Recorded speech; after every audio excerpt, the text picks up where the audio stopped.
Okay, yeah, hi everyone. Some people are new here, so I will first introduce myself, Dr. Milenjara. I am internal medicine MD. I've just completed it, so I've started these video series lecture live as well as on YouTube to cover the basic aspects of medicine as well as pharma and physio because all three are correlated. You watch every day 1 hour as in a casual way just after dinner. In the 30 to 40 days you will start seeing results. It will definitely help you in NEET, PG, AIMS, USMLE, MRCP, whatever you will give exam, because science is basically science. सभी जगह simple concept जो basic concept है they will remain the same. Okay, अब आज का जो अपना topic है that is ABG analysis. ABG analysis का पार्ट 2 आज अपने लोग डिस्कस करेंगे और उसके अंदर प्राइमरीली जो अपना पार्ट बचा हुआ था वो अपने डिस्कस करेंगे, जिसमें अपनों ने मेटाबॉलिक एसिडोसिस के सारे एस्पेक्ट डिस्कस कर लिए थे, लेकिन अपनों ने नगमा को नहीं डिस्कस करा था. That is when ever you find metabolic acidosis और आप उसमें देखते हो अनायन गैप नॉर्मल है, तो थिंक ऑफ नगमा. और आप चार कॉज सोचते हो, आरटीए, डायरिया, यूरेट्रोसिग्मोइडोस्कोमी और फिस्टुला. तो we will discuss the RTA because देखो डायरिया में तो आपको फ्लूइड देना और फिस्टुला और यूरेट्रोसिग्मोइडोस्कोमी का सर्जिकल मैनेजमेंट है. बट आरटीए ऐसा टॉपिक है, रीनल ट्यूबुलर एसिडोसिस, जो कि यूजुअली जैसे मेरे को भी यूजी में टफ लगता था, लेकिन उससे क्वेश्चन आएगा ही आएगा और उसके पेशेंट भी आपके सामने आएंगे. And it is common for like even at till the end of the third year na I was able to diagnose the RTA. Otherwise we had seen RTA, but we frequently missed our APs and our unit head helped us to diagnose the RTA. तो RTA should you should diagnose those, because अगर वो timely diagnose नहीं होता तो वो RTA is a manifestation of underlying disease. तो disease का prognosis time के साथ वर्स होता जाता है. तो you should know the RTA. Then we will discuss tubular metabolic alkalosis और उसके अंदर अपने साथ में ट्यूबुलर डिफेक्ट्स पढ़ेंगे, जो कि भी आपका फेवरेट क्वेश्चन है, बार्टर का, जिटलमान और लिडल सिंड्रोम. और मैं आपको बता दूं, बार्टर जिटलमान जितना अनकॉमन अपने सोचते हैं उतना अनकॉमन है नहीं. इनके पेशेंट्स आते हैं, but as clinician we frequently miss them because उनका बहुत वेग कंप्लेन होता है. ओके, तो before coming to the direct linear tubular acidosis, now I will first explain you the physiology of renal tubules. Okay, so this is my glomerulus, है ना. अगर आपको फंक्शन समझ आ गए कौन कब क्या कर रहा है, then you can easily decode those RTAs as well as Bartter and Gitelman. Okay, ये अपना glomerulus है. Okay, ग्लोमेरुलस की अब नाम में जब आपका आ गया रीनल ट्यूबुलर डिसऑर्डर, तो वहां ग्लोमेरुलस का कोई लेना देना नहीं है. प्रॉब्लम किसमें, ट्यूब्यूल में है. जब आप ग्लोमेरुलर नेफ्राइटिस की बात करोगे वहां ग्लोमेरुलस इन्वॉल्व है, तो वहां आपका ग्लोमेरुलस इन्वॉल्वमेंट के कारण आरबीसी वगैरह आएगा. यहाँ अपने ग्लोमेरुलस के डेफिनेशन में ही नहीं आ रहा, नाम क्या आ रहा है, आरटीए, रीनल ट्यूबुलर एसिडोसिस. ठीक है, तो ट्यूब्यूल्स का डिफेक्ट है. तो ये अपना ग्लोमेरुलस है, इसके ये पूरा मिलके ग्लोमेरुलस बनाया. And now this forearm is PCT. Okay, this forearm is PCT and PCT is like ileum of your kidney, है ना. जैसे इलियम में सारा एब्जॉर्प्शन हो जाता था, प्रोटीन भी एब्जॉर्ब हो जाता था, शुगर भी एब्जॉर्ब हो जाता था, और अपना अमीनो एसिड्स भी एब्जॉर्ब हो जाता था, B12 भी एब्जॉर्ब हो जाता था. वैसे ही पीसीटी के अंदर क्या होगा, चीजों का रीअब्जॉर्प्शन होता है बॉडी के अंदर. ठीक है, तो इसमें क्या क्या एब्जॉर्प्शन होगा, अमीनो एसिड्स होगा, शुगर होगा, और अपना सबसे इंपॉर्टेंट ग्लूकोज, और सबसे इंपॉर्टेंट सोडियम रीअब्सॉर्ब. ये चार चीजें रीअब्सॉर्ब होती है जो कि बेसिक कॉन्स्टिट्यूएंट्स है बॉडी के. ठीक है, तो पीसीटी का काम क्या है, इन चार चीजों को रीअब्सॉर्ब करना. तो ये अपना हुआ ग्लोमेरुलस, और ये मेरी फोरआर्म क्या हुई, पीसीटी, जिसका काम क्या है, ये चार चीजें रीअब्सॉर्ब करना. Now we will skip the loop of Henle. Loop of Henle you just remember, इसमें सोडियम पोटेशियम 2 क्लोराइड नाम के चैनल होते हैं जो कि सोडियम और क्लोराइड को रिटेन करने का काम करते हैं, और लूप डायरेटिक इन्हीं को इनिबिट करके अपनी बॉडी से वाटर एक्सक्लूड आउट करता है, पोटेशियम एक्सक्लूड आउट करता है. अब अपने बात आते हैं नेक्स्ट चीज जो आती है कि डीसीटी के बारे में. डीसीटी, अब नाउ सी, ये मेरा ग्लोमेरुलस था और ये मेरा पीसीटी था. अब ये लूप ऑफ हेनले आया, फाइनली अब आप लास्ट में मान लो कि ये फोरम अलग से मेरी डीसीटी है, तो ये इसका अर्ली पार्ट ऑफ डीसीटी हुआ। अर्ली पार्ट ऑफ डीसीटी और डिस्टल पार्ट ऑफ डीसीटी। जो अर्ली पार्ट ऑफ डीसीटी होता है उसका मेजर काम क्या होता है? उसका मेजर काम होता है बॉडी से एसिड को निकालना, ठीक है। पीसीटी का काम क्या था? चीजों को रीअब्सॉर्ब करना, जिसमें एक इंपॉर्टेंट रीअब्सॉर्प्शन क्या है? बाइकार्ब, ठीक है। डीसीटी का काम क्या है? बॉडी से एसिड को निकालना, क्योंकि ओवरऑल किडनी का काम क्या है? गंदी चीज को निकालना, मतलब बॉडी से एसिड को निकालना। ओके, तो पीसीटी क्या करेगी? बॉडी में बेस बढ़ाने की कोशिश करेगी, बाइकार्ब लेगी, और डीसीटी क्या करेगी? एसिड को निकालेगी, H प्लस को एक्सक्रीट आउट करने का काम करेगी, ठीक है। फाइनली आता है डिस्टल पार्ट ऑफ डीसीए, यहाँ से ये और कलेक्टिंग डक्ट, जहाँ की एल्डोस्टेरोन काम करता है। और एल्डोस्टेरोन क्या है? बॉडी का हार्मोन है, और बॉडी मैंने क्या बोला, क्या चाहती है? To retain the base and to excrete out the acid, to excrete out the potassium also. Okay, तो एल्डोस्टेरोन क्या काम करेगा डीसीटी पे? To absorb the salt and water and excrete out the potassium and H plus. Okay, तो this is the basic physiology. अब आप तीनों चीजों को डैमेज करते जाओ, ठीक है। अब यहाँ पहले आपको बता दूं आरटीए को ट्रिक कैसे याद रखनी है। आरटीए को कभी भी 1 2 3 4 याद नहीं रखना, आरटीए को हमेशा 214 214 याद रखना है। जिस सीक्वेंस में किडनी है उसी सीक्वेंस में याद रखना है। बहुत बार मेरे मन में भी क्वेश्चन आता है, आरटीए 3 क्यों नहीं पढ़ते अपने? बिकॉज आरटीए 3 के अंदर इतना ज्यादा कैल्सिनोसिस होता है कि उसकी किडनीज और उसके ब्रेन पेरेन्काइमा में भी कैल्सिफिकेशन हो जाता है, and usually that baby is not compatible with the life, so you won't see RTA 3 clinically as well as in your questions. तो आरटीए 3 के बारे में ना ही आपको पढ़ने की जरूरत है, ना ही आपको सोचने की जरूरत है, बट आपको इतना फंडा पता होना चाहिए कि why we do not see this, ठीक है। तो आरटी की ट्रिक क्या है? 214 214।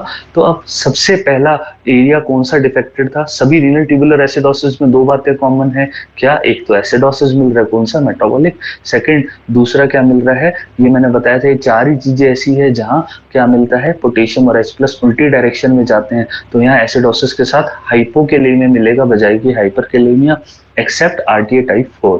ओके, तो अब अपने डिस्कस करेंगे कि इस सीक्वेंस में जो मैंने आपको बताया था 214, इसी सीक्वेंस में आप किडनी को डिस्ट्रक्ट करो। सबसे पहले ये क्या था अपना? ये क्या था? पीसीटी था। पीसीटी को आपने डिस्ट्रक्ट कर दिया, तो पीसीटी का काम क्या था? रीअब्जॉर्प्शन। तो इस पेशेंट में आरटीए टाइप 2 214 में 2 सबसे पहले आ रहा है, तो 2 क्या करेगा? आरटीए टाइप 2 के अंदर क्या होगा? पेशेंट का बाइकार्ब का लॉस होगा, सोडियम का लॉस होगा, और ग्लूकोज का लॉस होगा। और इसके अंदर शुरुआती डेज में तो आपको पीएच क्या मिलेगा यूरिन का? बेसिक, क्योंकि बाइकार्ब लॉस हो रहा है। लेकिन कुछ दिनों और कुछ महीनों बाद बॉडी से सारा का सारा बेस निकल जाएगा, तो आपको यूरिन अल्टीमेटली क्या मिलेगा? एसिडिक यूरिन मिलेगा, ठीक है। तो आरटीए टाइप 2 के अंदर क्या होता है? पीसीटी का डिफेक्ट होता है, कोई चीज रीअब्सॉर्ब नहीं होगी। तो कोई भी ग्रुप में बताओ, इस पेशेंट में एसिडोसिस के साथ आया तो क्या सोडा बाइकार्ब देने का कोई रेलेवेंस है? यस और नो? Type anybody? पेशेंट का पीसीटी खराब है, patient bicarb, sodium, H plus कुछ भी रीअब्सॉर्ब भी नहीं कर पा रहा, तो यस, इसमें सोडा बाइकार्ब देने का कोई रोल नहीं है। दैट इज वाई मैंने आपको बार बार बोला है, मेटाबॉलिक एसिडोसिस को डिकोड करना बहुत जरूरी है, क्योंकि हर एसिडोसिस का कॉज अलग है और सभी का मैनेजमेंट अलग है, ठीक है। आप सोचोगे यार मैं तो इसको रोज बाइकार्ब दे रहा हूँ सुबह शाम, पेशेंट का रिस्पॉन्ड क्यों नहीं कर रहा? Because we don't know the exact treatment. इसलिए अपने को हमेशा कॉज पता होना चाहिए और उसको डिकोड करना आना चाहिए। तो इस पेशेंट के अंदर आपको क्या दोगे ट्रीटमेंट? डायूरेटिक दोगे। डायूरेटिक क्यों दोगे? क्योंकि मैंने आपको पहले भी बताया था, डायूरेटिक क्या करता है? डायूरेटिक डिहाइड्रेशन करता है, iatrogenic डिहाइड्रेशन करता है।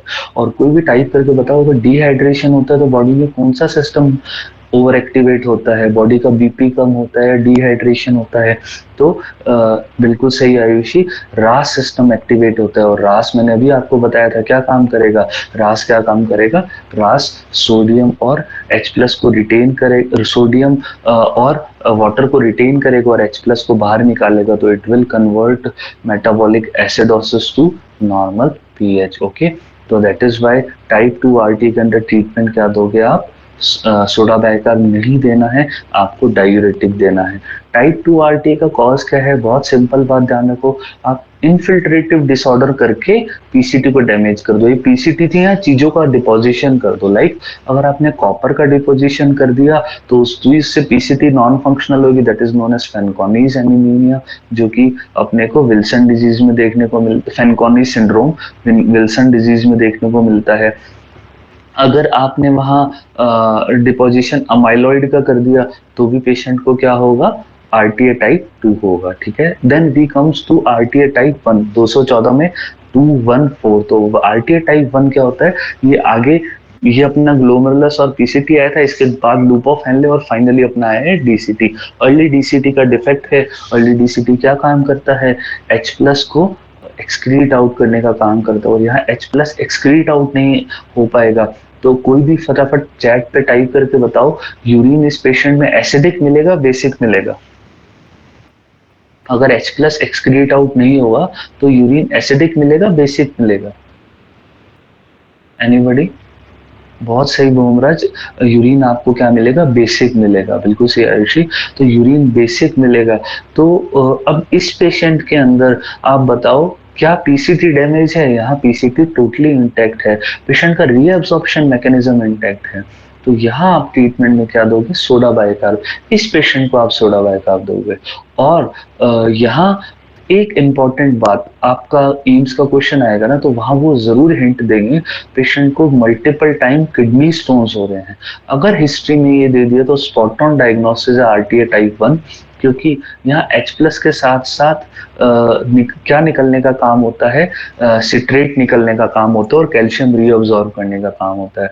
तो अगर आरटीए टाइप 1 हो जाता तो ये चीज नहीं हो पाती, जिससे कैल्शियम रीअब्सॉर्ब नहीं हो रहता और ट्यूब्यूल्स के अंदर रिटेन रहता है, जिसके कारण क्या होगा? कैल्शियम ज्यादा होने से वहाँ किडनी स्टोन्स बनेंगे। और बेसिक यूरिन में क्या बनते हैं? ज्यादा किडनी स्टोन बनते हैं, जो कि most common type of kidney stone कौन सा होता है? कैल्शियम स्टोन्स होते हैं। तो इसीलिए आरटीए टाइप 1 के अंदर अगर हिस्ट्री में अगर आपके दे दिया है कि यार पेशेंट को, हिस्ट्री में अगर दे दिया कि पेशेंट को रिकरेंट किडनी स्टोन है, तो आपका स्पॉट ऑन डायग्नोसिस क्या है? RTA type 1। ट्रीटमेंट क्या करोगे? Soda bicarb. इसका मैं एक एग्जांपल दे देता हूँ, because we have seen commonly RTA type 1। हमारे पास जब भी जोगरन सिंड्रोम का पेशेंट आया या सिस्टेमिक स्क्लेरोसिस, मोस्टली हमने जोगरन सिंड्रोम देखा है, तो उसके अंदर क्या होता है कि उसके अंदर आरटीए टाइप 1 मिलता है। And high we have seen it कि हमारे पास पेशेंट आई, एक मिडिल एज की लेडी आई, और वो पेशेंट आई थी वीकनेस करके, और उसके प्लांटर नॉर्मल थे, फ्लेक्सर थे, और डीप टेंडन रिफ्लेक्सेस भी आ रहे थे। और उसका साथ में हमने एबीजी करा, इलेक्ट्रोलाइट करा, तो उसमें हाइपोकेलेमिया मिला, लेकिन हाइपोकेलेमिया के साथ वी फाउंड एसिडोसिस। तो मैंने बताया दो ही चार ही जगह होती है जहां अपोजिट डायरेक्शन में चलती हैं दोनों चीजें। तो at that time we were not able to diagnose, but sir ने डायग्नोज करा कि यार इस पेशेंट में H प्लस और ये उल्टी जगह जा रहे हैं, मतलब ये रीनल ट्यूबुलर एसिडोसिस है। We were only treating hypokalaemia और giving soda bicarb, we did not think of the cause. So immediately ही टेक द हिस्ट्री, और पेशेंट ने हिस्ट्री दी कि यार she is not able to take food without any water, है ना, क्योंकि जोगरन सिंड्रोम में क्या होता है? मुंह में सलाइवा नहीं निकलता, तो पेशेंट कोई भी सूखी चीज नहीं खा पाएगा। कॉमन हिस्ट्री वो क्या देगा कि वो बिस्किट भी खाएगा ना, तो बिस्किट के साथ वो पानी लेगा, क्योंकि बिस्किट सूखी चीज है ना। वो सब्जी रोटी खा पाएगा, लेकिन आप उसको पूछोगे बिस्किट खा पाते हो, तो वो बोलेगा यार बिस्किट नहीं खा पाता, मेरे को उसके साथ भी पानी या चाय लेना पड़ता है।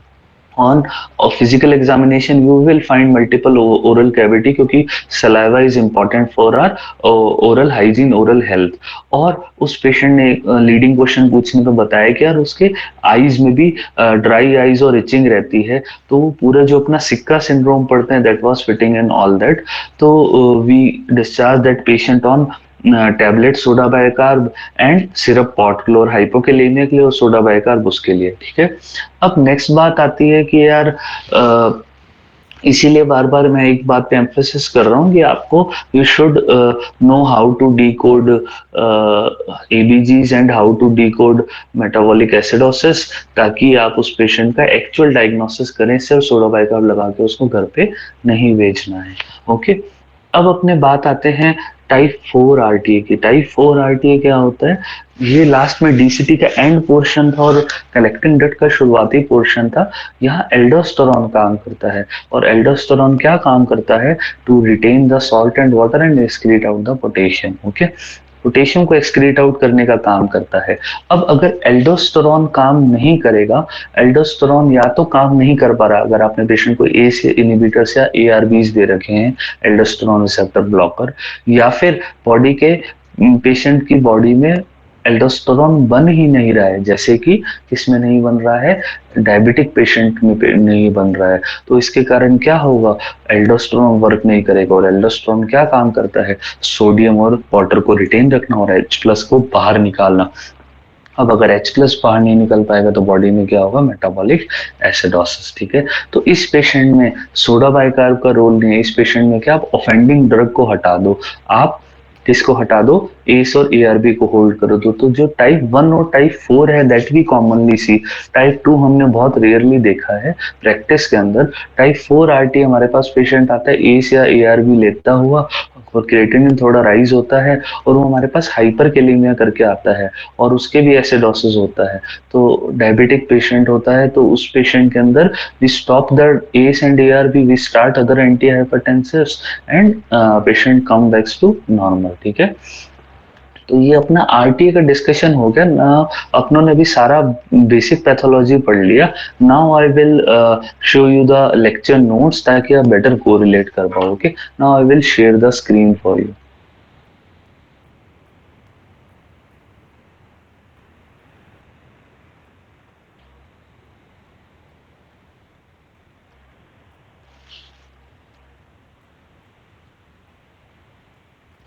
सी, यहाँ रीनल ट्यूबुलर एसिडोसिस के बारे में बात कर रहे हैं। एम्स में एक क्वेश्चन आएगा ही आएगा। यहाँ चार बातें बेसिक ध्यान रख लो। सभी क्या है? ट्यूबुलर डिफेक्ट, ग्लोमेरुलर नहीं है।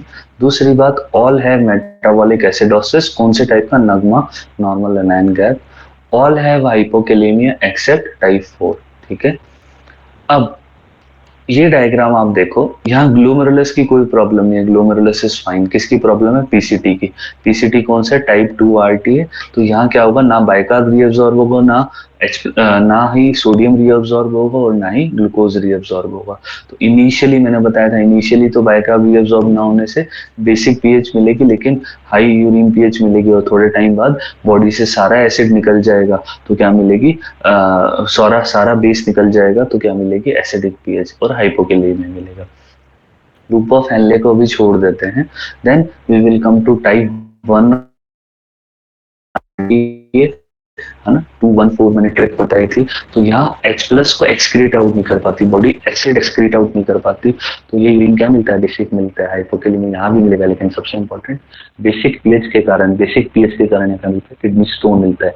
टाइप 4 आरटीए हाइपरकेलेमिक, अकेला आरटीए जो कि हाइपरकेलेमिया होता है, या तो एल्डोस्टेरोन सिक्रीशन ही कम हो रहा है जैसा कि डायबिटीज के पेशेंट में, या फिर एल्डोस्टेरोन रेजिस्टेंस है जैसा कि एस इनहिबिटर दे दिया या फिर एआरबी दे दिया, तो यहाँ हाइपरकेलेमिया होगा। ठीक है, ये अपना बेसिक हो गया। अब टाइप 3 आरटी मैंने बताया था यूजुअली नॉट कंपेटेबल लाइफ, तो आपको देखने को नहीं मिलता है। अब अपनी ट्रिक क्या थी? 214, 214। Now comes to type 2 RT. मैंने बताया था पहली चीज क्या है? पीसीटी खराब हो रहा है, और पीसीटी में SGLT2 खराब होता है। तो यहाँ SGLT2 क्या होता है? शुगर को रीअब्सॉर्ब करता है, तो शुगर भी रीअब्सॉर्ब नहीं होगा, अमीनो एसिड भी रीअब्सॉर्ब नहीं होगा, बाइकार्ब भी रीअब्सॉर्ब नहीं होगा, फॉस्फेट भी कुछ भी रीअब्सॉर्ब नहीं होगा। तो फाइनली बॉडी से सारा बाइकार्ब बाहर निकल जाएगा, तो फाइनली यूरिन कैसा मिलेगा? एसिडिक मिलेगा, और हाइपोकेलेमिया मिलेगा। अब आपको पता है यहाँ कुछ रीअब्सॉर्ब भी नहीं हो रहा, तो there is no sense in giving bicarb. तो आप क्या करोगे? Patient can not retain bicarb, IV base soda bicarb नहीं रीअब्सॉर्ब कर पाएगा, तो इस पेशेंट में आप ट्रीटमेंट क्या दोगे? सोडा बाइकार्ब नहीं देना, यही सिली मिस्टेक होती है। डायूरेटिक देना, डायूरेटिक से रास सिस्टम ओवर एक्टिवेट होगा, जिससे यूरिन का एसिडिफिकेशन होगा। इसके एग्जाम्पल मैंने आपको 2-3 बताए थे। क्या? बॉडी में इनफिल्ट्रेटिव डिसऑर्डर करो, जैसे कॉपर डिपोजिशन करा दिया, फैनकोनी सिंड्रोम, माइलॉइड का डिपोजिशन करा दिया, अमाइलोइडोसिस, और एबनॉर्मल प्रोटीन का डिपोजिशन करा दिया, मल्टीपल माइलोमा। ठीक है, एक्सपायर्ड टेट्रासाइक्लिन भी एक चीज है। ठीक है, अब इसके बाद आते हैं टाइप 1 आरटी। टाइप 1 आरटी में मैंने क्या बोला? इंटरकैलेटेड डिस्क काम नहीं करती, जो कि कहाँ होती है, डीसीटी में। टाइप 1 और टाइप 4 दोनों ही डीसीटी के डिफेक्ट है। इंटरकैलेटेड डिस्क नहीं काम करेगी तो वो क्या नहीं कर पाएगी, एसिड सिक्रीट नहीं कर पाएगी। यहाँ रीअब्जॉर्प्शन की प्रॉब्लम नहीं है, किसकी प्रॉब्लम है, सिक्रीशन की। और दूसरी बात यहाँ इस एग्जांपल से देखो कि कैल्शियम रीअब्सॉर्ब नहीं हो पाएगा और सिट्रेट बॉडी के अंदर ही पड़ा रहेगा, तो फ्री कैल्शियम टिब्यूल में बढ़ जाएगा। तो उसके कारण क्या होगा, ये फॉर्मूला यूनिवर्सल है, कैल्शियम और फास्फोरस के मल्टीप्लिकेशन 55 या उससे ज्यादा होगा तो स्टोन बनेंगे, ठीक है। तो इसीलिए फ्री कैल्शियम बढ़ेगा तो पेशेंट के क्या होगा, स्टोन ज्यादा होंगे। तो अगर जब भी हिस्ट्री में पेशेंट ने दे दिया आपको, एग्जाम का एक क्वेश्चन आए जिसमें हिस्ट्री में किडनी स्टोन्स है, तो आपका स्पॉट ऑन डायग्नोसिस क्या है, टाइप 1 आरटीए। अब इस पेशेंट में ये डायग्नोस्टिक्स तो आपके लिए इतना रेलेवेंट नहीं है, मेन कॉज पे आ जाओ। जोगरन सिंड्रोम मैंने आपको एग्जांपल दिया।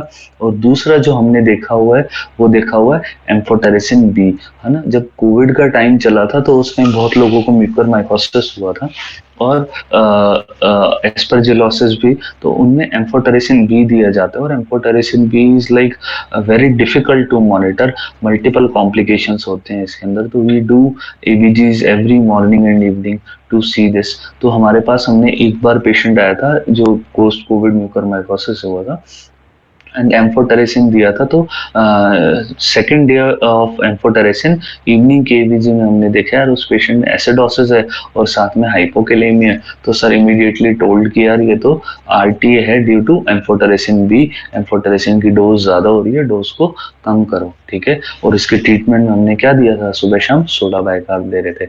यहाँ कोई रिटेंशन की दिक्कत नहीं है, एब्जॉर्प्शन नॉर्मल है, तो इसलिए ट्रीटमेंट क्या दोगे, सोडा बाइकार्ब। और साथ में पोटेशियम को नॉर्मल लाने के लिए केसीएल की टैबलेट दोगे।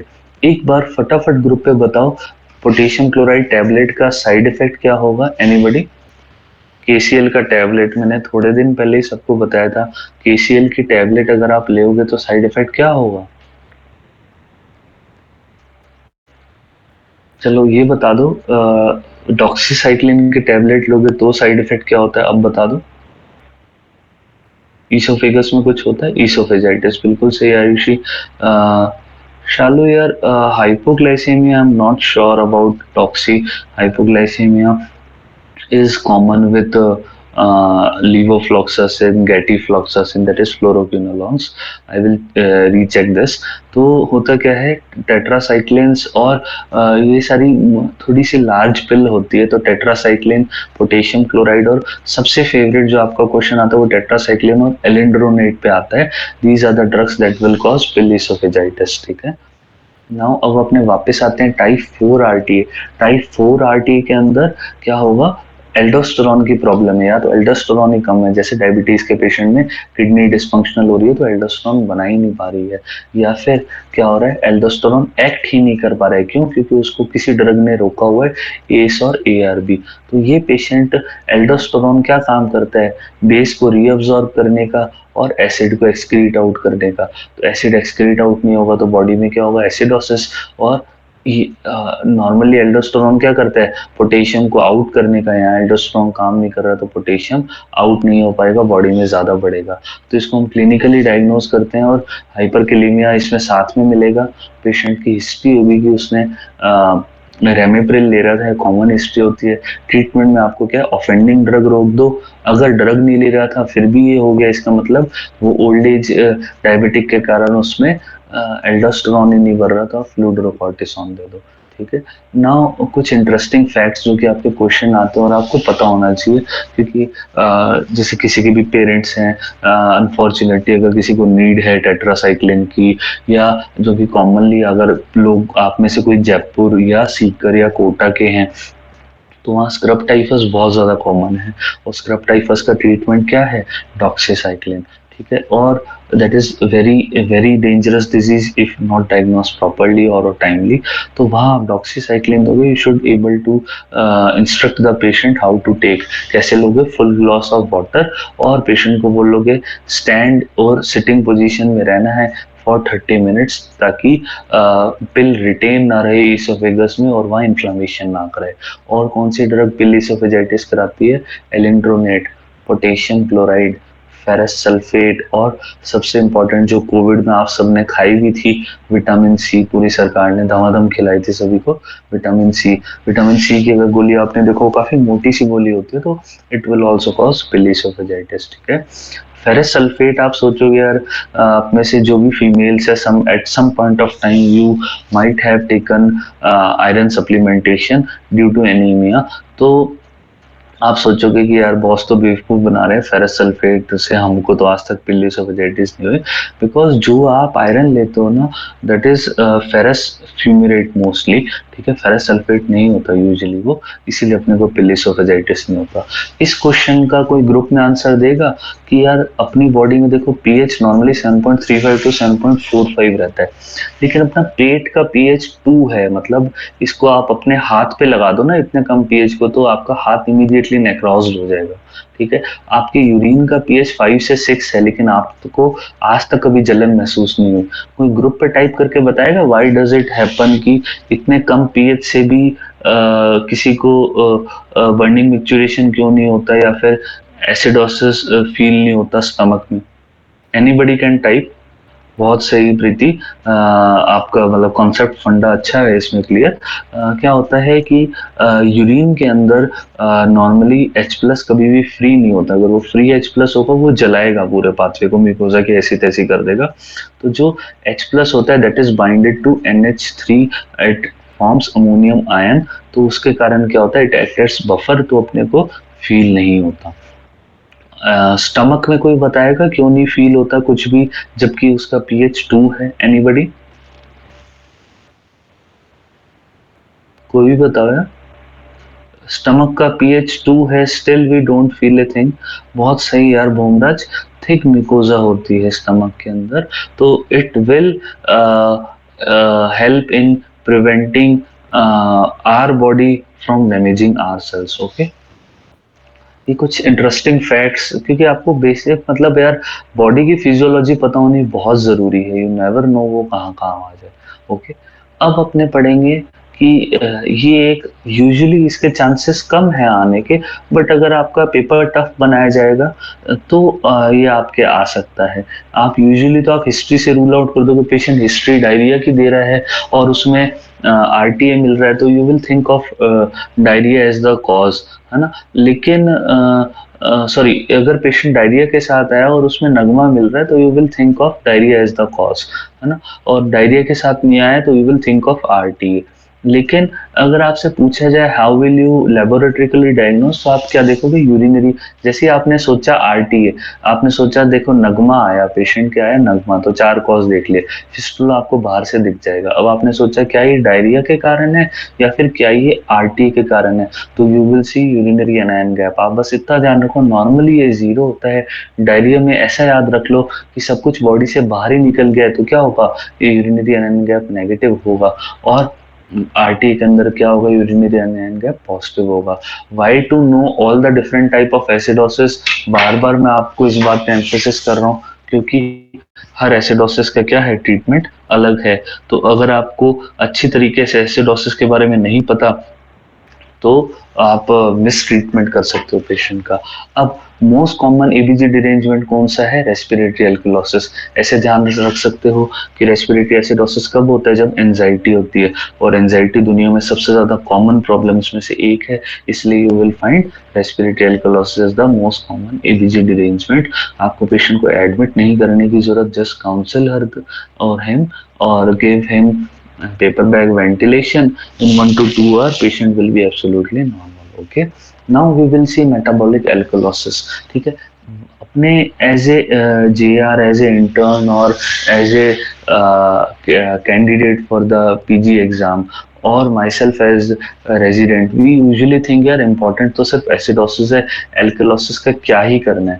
And it has happen to us कि multiple time we ignored metabolic alkalosis. हाँ पेशेंट तो स्टेबल है ना, कुछ नहीं करना, चलो आगे चलो।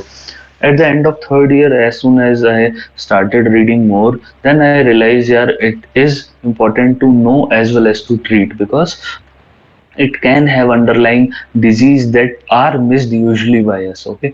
तो इसमें मेटाबॉलिक एल्कलोसिस कैसे डायग्नोज करोगे, पीएच ज्यादा होगा मतलब एल्कलोटिक है, और बाइकार्ब भी क्या होगा, ज्यादा होगा, तो मतलब प्रॉब्लम कहाँ है, किडनीज में प्रॉब्लम है। तो नॉर्मल किडनी क्या करती है, उस एच प्लस और बाइकार्ब को बैलेंस में मेंटेन रख के रखती है, बहुत ज्यादा बाइकार्ब रीअब्सॉर्ब नहीं करती। ये किडनी क्या कर रही है, बहुत ज्यादा बाइकार्ब रीअब्सॉर्ब कर रही है। ठीक है, तो अब मेटाबॉलिक एल्कलोसिस जैसे ही आपको एबीजी पे देखना है, जैसे मैंने आपको एसिडोसिस में बताया था, एसिडोसिस में आपको दिखते ही क्या देखना है, एनायन गैप देखना है। क्या देखना है, एनायन गैप। वैसे एल्कोलोसिस में आपको क्या देखना है, यूरिन फॉर क्लोराइड। एक बात इंटरेस्ट के लिए ग्रुप में कोई बताएगा, low anion gap metabolic acidosis का किसी को कोर्स पता है? मैंने high anion gap metabolic acidosis बताया, नॉर्मल एनायन गैप बताया। Anybody knows condition where you can see low anion gap?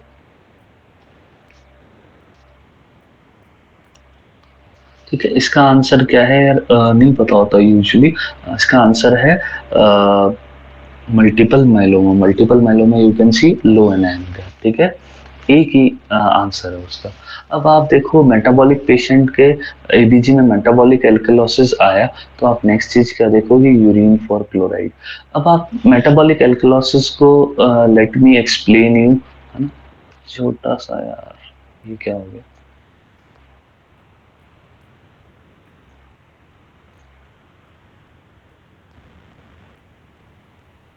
चलो इसको भी अपने एडजस्ट कर लेते हैं। ठीक है, अब एक बार मैं आपको मेटाबॉलिक एल्कलोसिस को सिंपली डिफाइन कर देता हूँ, ताकि you all can feel comfortable with it. Okay, देखो मेटाबॉलिक एल्कलोसिस का मतलब क्या है, बॉडी के अंदर बेस ज्यादा हो रहा है। तो नॉर्मल बॉडी क्या करती है, एसिड निकालती है, बेस रीअब्सॉर्ब करती है। अगर बॉडी से एसिड बहुत ज्यादा निकल जाएगा तो भी पेशेंट की क्या होगा, एल्कलोसिस होएगा। बॉडी से एसिड निकालने के आप दो तरीके, ये देसी जुगाड़ बता रहा हूँ याद करने का, ताकि आप लोग चीजों से ओवरवेलम ना हो। बॉडी से एसिड निकालने का दो तरीका आप याद रख सकते हो क्या। फर्स्ट इज, आप पेट से एसिड निकाल दो, आप वॉमिटिंग कर दो। स्टमक में क्या है, एसिड। आप सारे एसिड को बाहर निकाल दो, बॉडी में क्या बचेगा, बेस। ठीक है, पेट में क्या है, HCl। आपने वॉमिटिंग करी, अब इसमें कॉज क्या हो जाएगा, वॉमिटिंग आ जाएगा। Ca स्टमक आ जाएगा, तो उसमें भी क्या होगा, vomiting. Congenital hypertrophic pyloric stenosis, वहां भी क्या होगा, वॉमिटिंग। और उसके बाद आता है अपना पेप्टिक अल्सर डिजीज, वहां भी क्या होगा, वॉमिटिंग। और जो हमने सबसे ज्यादा देखा था हॉस्पिटल में, क्या होता है कई बार गलती से पेशेंट का राइल्स ट्यूब ना 3-3 4-4 दिन तक लगा के रख देते हैं, जो पॉइजनिंग का पेशेंट होता है। तो उस पॉइजनिंग के पेशेंट में आईसीयू के अंदर ऐसा हम देखने को मिलता था। तो वो पॉइजनिंग का पेशेंट है, उसको राइल्स ट्यूब लगा के रखा हुआ, राइल्स ट्यूब को यूरो बैग से कनेक्ट करा हुआ है, और यूरो बैग के अंदर रोज स्टमक के सिक्रीशन आए जा रहे हैं, आए जा रहे हैं। ठीक है, तो स्टमक से क्या निकले जा रहा है, एसिड निकले जा रहा है, तो उसमें भी आपको क्या मिलेगा, मेटाबॉलिक एल्कलोसिस। ठीक है, तो these are the things in which body से आपने HCl निकाल दिया, तो आपको यूरिन फॉर क्लोराइड क्या मिलेगा, इसमें लो मिलेगा। आपने HCl निकाल दिया, तो यूरिन फॉर, आपकी बॉडी में Cl बचा ही नहीं, क्लोराइड बचा ही नहीं, तो यूरिन में आपको क्लोराइड क्या मिलेगा, लो मिलेगा। तो these are known as chloride responsive alkalosis. तो आप इसमें क्या करोगे, just give chloride containing fluid like NaCl, 0.9% NaCl दोगे। तो पेशेंट को मान लो एबीजी में आपको मिला मेटाबॉलिक एल्कलोसिस, आपने यूरिन फॉर क्लोराइड कराया, लो आया। लेकिन जैसा कि हमने भी जहाँ काम करा था, हमारे पास ये सब हायर इन्वेस्टिगेशन अवेलेबल नहीं थे। तो आप बस क्या देखो, पेशेंट के राइल्स ट्यूब लगी हुई है और उसका सक्शन चले जा रहा है, और उसका एल्कलोसिस है, आपने NaCl दे दिया। पेशेंट हमारे पास 10 एपिसोड वॉमिटिंग लेके आए, एबीजी में एल्कलोसिस है, आपने NaCl दे दिया। पेशेंट सीए स्टमक का है, वॉमिटिंग के करके आया है, एबीजी में एल्कलोसिस आया, यू कैन गिव NaCl। तो these are chloride responsive alkalosis. Now we come to chloride resistant alkalosis. यहाँ किडनी से, यहाँ और लास्ट एग्जांपल मैंने सॉरी फर्स्ट में बताया नहीं, क्लोराइड रिस्पॉन्सिव में इज डायूरेटिक। डायूरेटिक भी क्या करता है, अपनी बॉडी से सॉल्ट को और वाटर को निकालता है, और सॉल्ट क्या होता है, NaCl। वो भी क्या कराएगा, क्लोराइड को निकाल देगा। तो इवेंचुअली यूरिन फॉर क्लोराइड उसमें भी लो मिलेगा।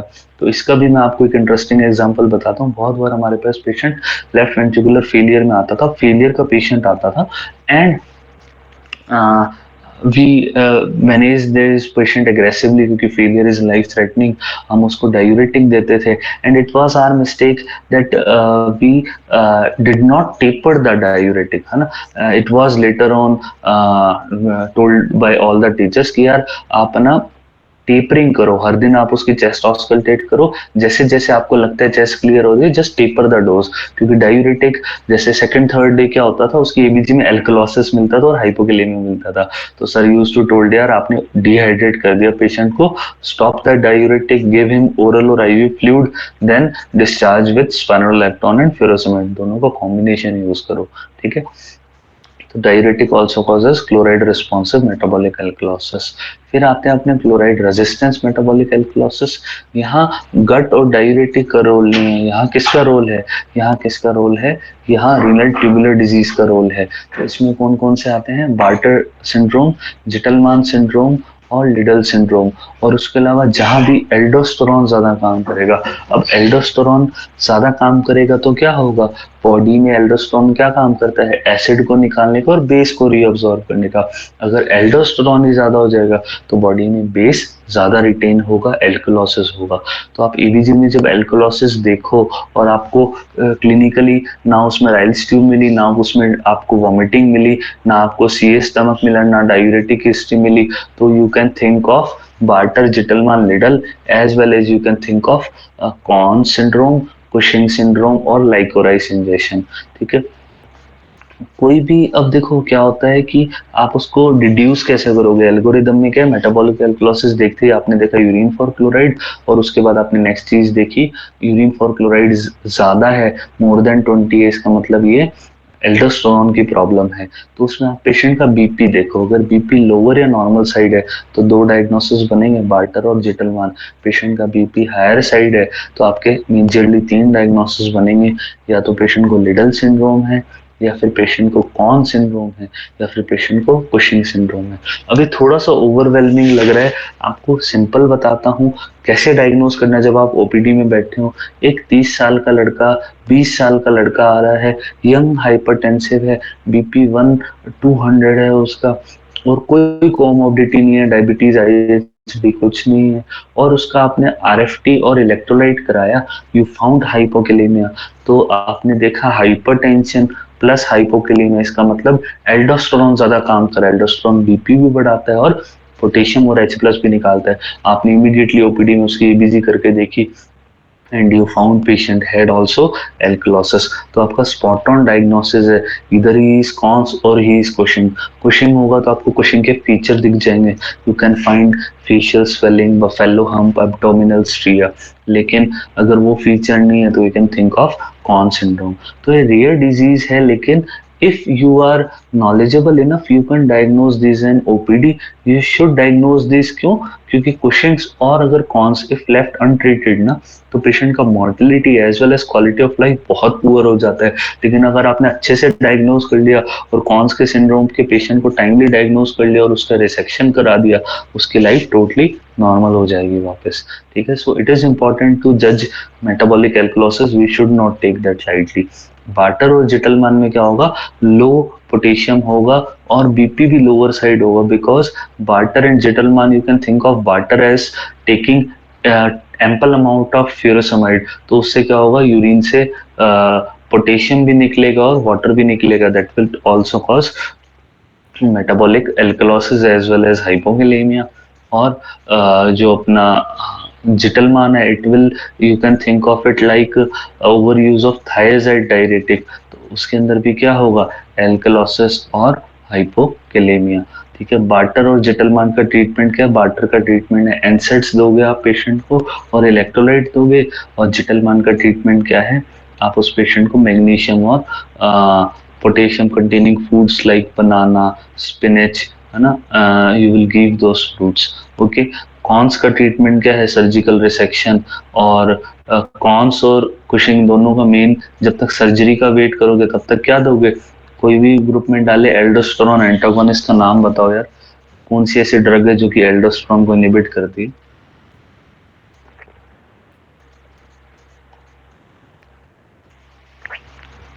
ऐसे मत करो यार सारे, सोई तो नहीं हुए क्या, संडे को या तो चिल मार रहे हो सारे।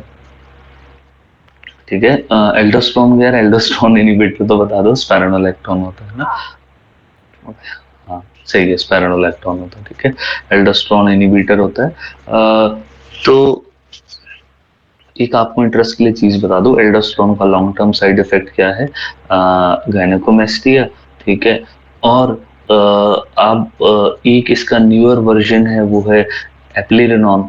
और कोई भी बंदा यहाँ ग्रुप में बताएगा ऐसी स्पैनोल, ऐसी एल्डोस्टेरोन एंटागोनिस्ट जो कि मार्केट में अभी नहीं आई है, and it can be used in CKD patient, किसी का क्रिएट 3 है वो भी यूज कर सकता है, कौन सा एग्जांपल है?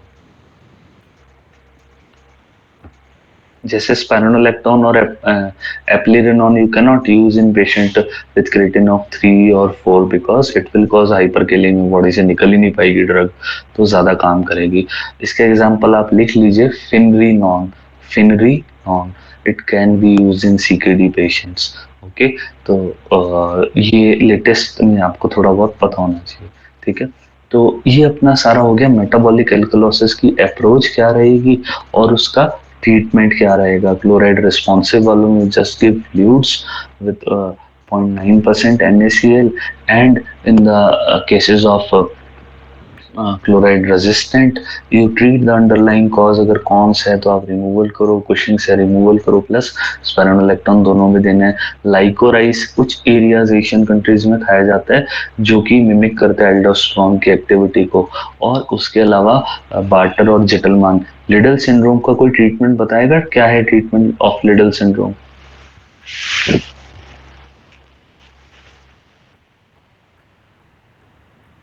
एनीबॉडी यार, ऐसा मत करो, लिडल सिंड्रोम का ट्रीटमेंट बताओ, तो तुम लोगों का फेवरेट क्वेश्चन है। लिडल सिंड्रोम का मैकेनिज्म ऑफ एक्शन क्या होता है? एमिलोराइड, बहुत सही है आयुषी, एमिलोराइड है ना। लिडल सिंड्रोम क्या होता है? ओवर एक्टिवेशन ऑफ इनएक चैनल्स, और इनएक चैनल्स क्या करते हैं? इनएक चैनल्स का इनहिबिटर कौन सी ड्रग है? एमिलोराइड है, ठीक है। तो बिल्कुल सही। तो अपनों ने अभी तक क्या क्या पढ़ लिया? मेटाबॉलिक एल्कलोसिस पढ़ लिया, बाकी एसिडोसिस अपनों ने डिस्कस कर लिया था, और अपनों ने सबसे इंपॉर्टेंट बार्टर, जिटलमान और रेनल ट्यूबुलर एसिडोसिस। तो now we will quickly go through the notes, और आज संडे है, सभी चिल करो आराम से, 5-10 मिनट में we will try to over the lecture. Okay, अभी अपने स्क्रीन शेयर करके I will show you the notes.